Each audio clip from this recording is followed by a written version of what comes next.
Welcome to the Learning Pines YouTube. We hope this video helps. You begin by choosing a central outlet near the main breaker, because proximity improves sensing and effectiveness. Once chosen, make sure to turn off or unplug large appliances for the first 5–10 minutes. This reduces inrush noise and lets the device calibrate.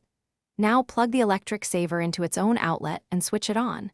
Listen and watch the status LED. This first step gets the unit communicating with the circuit and prepares it to adjust power flow. Once the device is powered, select the appropriate operating mode: economy for steady low loads, normal for mixed use, high demand for many motors, because mode alters how it shapes power. Make sure to let the device run its automatic calibration for 15–30 minutes without switching heavy appliances. This creates a clean baseline.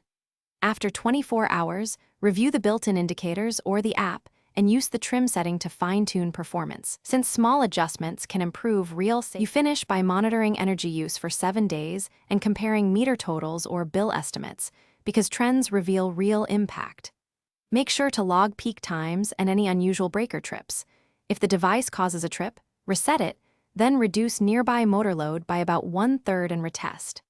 If you still see persistent faults, unexpected heat, or sparks, stop using the device and contact a licensed electrician. This safeguards the system and identifies installation or wiring issues quickly. Thanks for watching. Consider subscribing if we helped you.